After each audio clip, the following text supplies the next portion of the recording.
Simba occasionally will growl when people approach him. Now, what a lot of people don't realize is a front-facing approach is confrontational to a lot of dogs. Also, leaning over a dog can be intimidating or something a dog doesn't like. So the best way we could do it is meet the dog kind of sideways and crouch down. That's going to help the dog feel more comfortable. Right.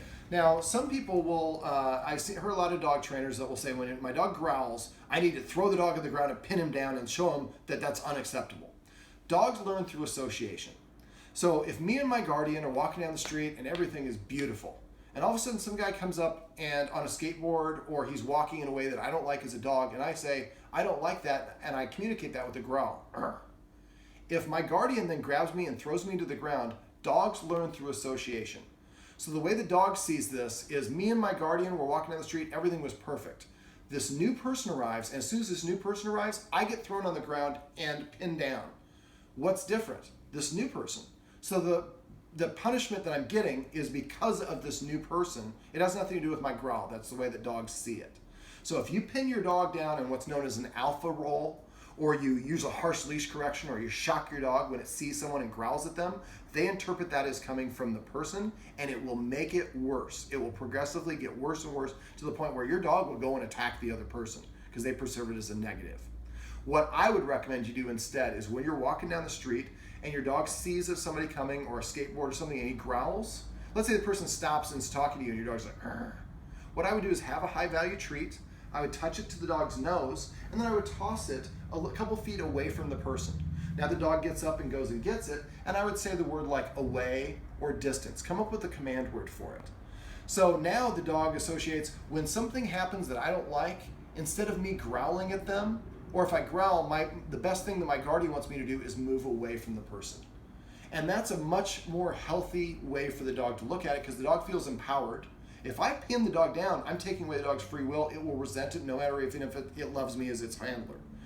But if I feel like if somebody's doing something I don't want, I'm going to move away. This is what we teach. If your dog's doing something it's reacting to, you want to increase the distance between your dog and whatever that thing is, so it doesn't feel confronted or fearful or reactive.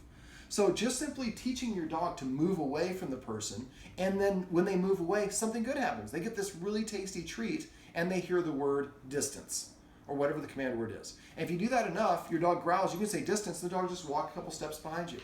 And now they don't feel as, the person is not as intense because they're not right there. And the dog feels empowered to do so, and doesn't feel like it needs to take it to the next level because I move away, and then my guardian, I'm going to count on to make sure that person doesn't follow me. So if I want my dog to be friendly and go up to people and I'm upset about growling, I kind of just need to let the dog be shy. Exactly. If he's shy, it's okay. He doesn't have to be comfortable with everyone. Well, a lot of us like to force our dogs. I want you to act this way. But if we want the dog to act that way, that's okay. But we have to teach them through positive reinforcement and each individual step. When a person approaches you, I want you to sit down. When you sit down, the person's going to give you a treat. This is why I think the technique of throwing the treats to the dog, I think is really going to help Simba, because he's going to feel, yeah, I sit down and people throw treats at my mouth. It's a game. I like it. I like the treats. And after it happens enough, hey, stranger, can you come over here and throw treats in my mouth? So getting mad at him for growling just isn't really going to be very helpful. It's going to backfire. Okay. So this is even doing or anything like that, it's just not. Again, if somebody came up and they were trying to grab me in an inappropriate way, I would disagree with them verbally. If they continued, I would continue to raise, and eventually I might push and shove. But if I'm not allowed to disagree verbally, well, what's the first thing I'm gonna do? If somebody else tries to grab me in my private area, I'm probably gonna punch them. And so if we teach him, we chew him out for growling, he's just gonna go straight to a bite. And that's a very dangerous situation. And a lot of dogs get put down because they get put into a situation they feel cornered. They're not allowed to communicate that they disagree or that they don't feel comfortable. So they go straight to a bite because they feel threatened. And then now we end up putting the dog down just because we didn't teach the dog the right way to go about it. So carry around some high value treats. Anytime he growls, touch it to his nose, get him to look at it, and toss it a treat a little bit further away. If he's still staring at the person, ask the person, hey, could you just take a couple steps back for me really quick? The distance will help him relax. And if the person moves away, he feels, okay, he's not challenging me anymore. Oh, now I'll go get the treat. And then we say avoidance, or whatever the command word we want. The dog learns to move away on his own, and he feels empowered to do so. So this is how we can use positive reinforcement to help a dog feel more confident rather than confrontational.